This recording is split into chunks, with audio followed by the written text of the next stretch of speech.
Hello दोस्तों, तो आज हम जीके के महत्वपूर्ण क्वेश्चन हल करेंगे जो यूपीएसआई परीक्षा के लिए महत्वपूर्ण हैं। जिसमें हमारा पहला सवाल है, प्रकाश संश्लेषण में हरे पेड़ पौधे कौन सी गैस छोड़ते हैं? तो ऑक्सीजन। मुक्त रूप से निलंबित चुंबकीय सुई किस दिशा में अटकी रहती है? तो उत्तर और दक्षिण। पृथ्वी पर अक्ष उसके अक्षीय समतल लंब से कितने अंश पर झुका होता है? तो 23.5 अंश झुका होता है। पृथ्वी पर दो स्थानों के अनुदैर्ध्य का अंतर कितना होता है? तो 15 डिग्री तथा इनके स्थानीय समय में अंतर 1 घंटा होता है। वायु में दबाव बनता है किस दिशा में? तो सभी दिशाओं में बनता है। साबुन के साथ झांकना बनाने वाला जल कैसा होता है? तो वह होता है कठोर जल। प्राकृतिक बहुलक का उदाहरण क्या है? तो वह सेलुलोज। थीन बांध किस नदी पर स्थित है? तो थीन बांध रावी नदी पर स्थित है। इसरो का पूरा नाम क्या है? तो इसरो का पूरा नाम है Indian space research organisation. Diabetes बीमारी किसको प्रभावित करती है? तो पैंक्रियाज को प्रभावित करती है। तड़ित चालक की खोज किसने की थी? तो बेंजामिन फ्रैंकलिन ने। बदायूं किसके दरबार में रहता था? तो अकबर के दरबार में। भारत में प्रचुर मात्रा में उपलब्ध महत्वपूर्ण नाभिक ईंधन कौन सा है? तो यूरेनियम। नदियों में अंतर्राष्ट्रीय सीमा बनाती है तो रियो ग्रांडी। मैग्सेसे पुरस्कार विजेता पहले भारतीय कौन थे? तो विनोबा भावे।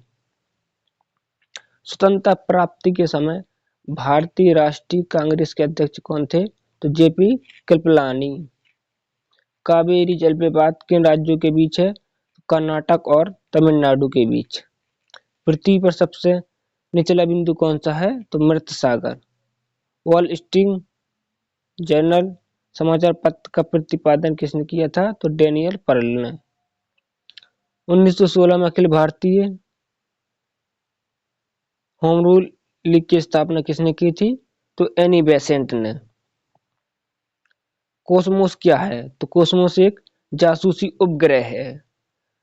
बांग्लादेश की मुक्ति के समय पाकिस्तान के शासक कौन थे? तो यहूद खान। गौतम बुद्ध का जन्म कहाँ हुआ? तो कपिलवस्तु में। और कपिलवस्तु के पास लुम्बिनी में। और उनकी मृत्यु कहाँ हुई? महापरिनिर्वाण तो वह हुआ कुशीनगर में। कावेरी जल विवाद के निपटाने के लिए गठित कावेरी जल न्यायाधिकरण का गठन कब हुआ था? तो 2 जून 1990 को। विश्व जल दिवस कब मनाया जाता है? तो 22 मार्च को। तुर्की की राजधानी क्या है? तो तुर्की की राजधानी है अंकारा। बीबी का मकबरा कहाँ स्थित है? तो औरंगाबाद महाराष्ट्र में। दाची ग्राम अभ्यारण्य कहाँ है? तो जम्मू कश्मीर में।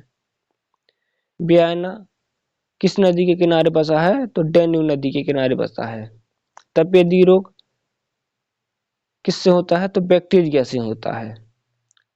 कंपाइलर उच्च स्तरीय भाषा को किस रूप में रूपांतर करने का प्रोग्राम है? तो मशीनी स्तरीय भाषा में। पोर्टलैंड सीमेंट में मुख्य अवयव क्या है? तो यह चूना, सिलिका, एल्यूमिना तथा मैग्नीशिया है। फोटोग्राफी में पिक्चर के रूप में किसका प्रयोग किया जाता है? तो सोडियम थायोसल्फेट का। भारत में सर्वाधिक मुद्रा किस पर खर्च होती है? तो ईंधन तेल पर। प्रतिकूल की स्थिति तब उत्पन्न होती है जब आयात निर्यात में से अधिक हो क्या? भुगतान संतुलन। किस सभ्यता की लिपि पढ़ी नहीं जा सकी? तो सिंधु सभ्यता की लिपि। सिंधु सभ्यता कैसी थी? तो नागरीय सभ्यता थी। और वैदिक सभ्यता कैसी सभ्यता थी? तो ग्रामीण सभ्यता थी। विश्व के मानचित्र के सर्वप्रथम निर्माता कौन थे? तो अनेगजी वेंडर। राजाओं के देवी अधिकारों के समान राजत्व के सिद्धांत का प्रतिपादन करने वाले प्रथम मुस्लिम कौन थे? तो बलवान। न्याय की जंजीर किसे कहते थे? तो जहांगीर को। अन्त्योदय का विचार किसकी ने दिया था? तो जयप्रकाश नारायण ने। क्राइस्ट डू डस का जन्म कहाँ हुआ? तो बेबीलोन में। एक देशांतर को पार करने में दो स्थानीय समय के बीच का अंतर कितना होता है? तो 4 मिनट। राजस्थान नहर किस नदी से पानी प्राप्त करती है? तो सतलुज नहर से। अरावली पर्वत श्रृंखला किन नदियों को विभाजित करती है? तो चंबल और शरावती को विभाजित करती है। रुद्र सागर झील किस राज्य में है? तो रुद्र सागर झील मध्य प्रदेश में है। यदि दो तत्वों की परमाणु संख्या समान हो किंतु द्रव्यमान संख्या भिन्न हो तो उसे क्या कहते हैं? तो आइसोटोप कहते हैं या समस्थानिक कहते हैं। माउंट एवरेस्ट पर सर्वप्रथम सन किस में विजय प्राप्त की थी? तो 1953 में। सांड की लड़ाई किस देश का राष्ट्रीय खेल है? तो स्पेन का। गुरुमुखी लिपि किसके द्वारा विकसित की गई थी? तो गुरु अंगद द्वारा। पानी के माध्यम से कौन सी बीमारी फैलती है? तो हैजा रोग। पंचायती राज एक कैसा है जो कि निधि के लिए मुख्यतः केंद्र सरकार से आर्थिक अनुदान निर्भर करता है? तो एक प्रशासनिक ढांचा है। वह स्थिति क्या है जिसे मुद्रा की विनिमय दर गिर जाती है? तो वह है मुद्रास्फीति। सिंधु घाटी सभ्यता के लोग किसकी पूजा करते थे? तो सिंधु घाटी सभ्यता के लोग पशुपति की पूजा करते थे। सिंधु घाटी सभ्यता एक कैसी सभ्यता है? तो सिंधु घाटी सभ्यता एक शहरी सभ्यता है। कालाजार का रोगवाहक कौन है? तो सिकटा मक्खी। लोथल कहाँ स्थित है? तो गुजरात में। प्रतिजैविक पेसिलेन कवक किससे बनता है? तो पेसिलेन कवक से बनता है। दोस्तों तो अब हम पढ़ेंगे प्रमुख पर्यटन स्थल निर्माण किसने करवाया और किस वर्ष में। तो पहला सवाल है कि अजंता की गुफा का निर्माण किसने करवाया? तो गुप्त शासकों ने। कब? 200 ईस्वी पूर्व में। और एलोरा की गुफाओं का निर्माण किसने करवाया? तो राष्ट्रकूटों द्वारा। कब? 450 से 600 ईसा पूर्व। कांचीपुरम का मंदिर का निर्माण किसने करवाया? तो पल्लवों ने। कब? 6ठी शताब्दी में। खजुराहो के मंदिर का निर्माण किसने करवाया? तो चंदेल राजाओं ने। कब? 950 से 1050 ईस्वी। कुतुब मीनार का निर्माण किसने करवाया? तो कुतुबुद्दीन ऐबक ने। कब? 1193 ईस्वी में। 2.5 दिन का झोपड़ा का निर्माण किसने करवाया? तो कुतुबुद्दीन ऐबक ने। कब? 1199 ईस्वी में। कोणार्क मंदिर का निर्माण किसने करवाया? तो नरसिंह देव प्रथम ने। कब? 13वीं शताब्दी में। हौस खास का निर्माण किसने करवाया? तो अलाउद्दीन खिलजी ने। कब? 1305 ईस्वी में। विजय स्तंभ का निर्माण किसने करवाया? तो महाराणा कुंभा ने। 1458 से 68 ईस्वी में। आगरा फोर्ट का निर्माण किसने करवाया? तो अकबर ने। कब? 1566 में। फतेहपुर सीकरी का निर्माण किसने करवाया? तो अकबर ने 1571 में। चार मीनार का निर्माण किसने करवाया? तो कुली कुतुब शाह ने 1551 ईस्वी में। निषाद बाग का निर्माण किसने करवाया? तो आसिफ अली ने। कब? 1633 ईस्वी में। दीवान खास का निर्माण किसने करवाया? तो शाहजहां ने। कब? 1637 ईस्वी में। ताजमहल का निर्माण किसने करवाया? तो शाहजहां ने। 1630 ईस्वी से 52 ईस्वी तक।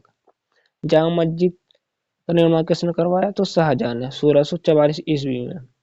मोती मस्जिद का निर्माण किसने करवाया? तो शाहजहां ने। 1646 ईस्वी से 53 ईस्वी तक। लाल किला का निर्माण किसने करवाया? तो शाहजहां ने। कब? 1648 ईस्वी। फोर्ट विलियम कॉलेज की स्थापना किसने की? तो लॉर्ड वेलेजली ने। कब? 1800 ईस्वी में। हवा महल का निर्माण किसने करवाया? तो प्रताप सिंह ने। 1799 ईस्वी में। अब पढ़ेंगे प्रमुख उपकरण एवं उसके कार्य। पहला उपकरण है हमारा बैरोमीटर। बैरोमीटर का कार्य क्या है? बैरोमीटर कहते हैं कि वायुमंडल दाब किससे मापते हैं? तो बैरोमीटर से। हृदय और फेफड़े की गति सुनने के लिए किसका प्रयोग करते हैं? तो स्टेथोस्कोप का।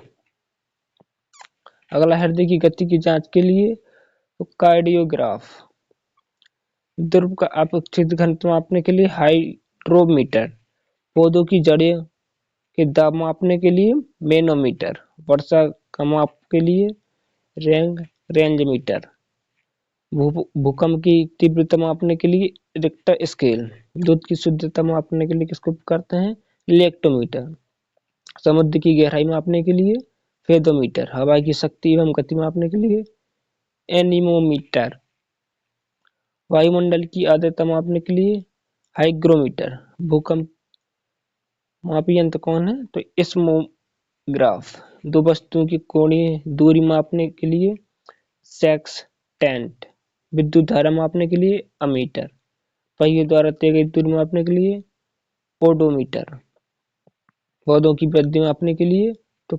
क्रेस्कोग्राफ, वायुयान की गति मापने के लिए टेकोमीटर, रक्त का दाब मापने के लिए स्टेगनोमीटर।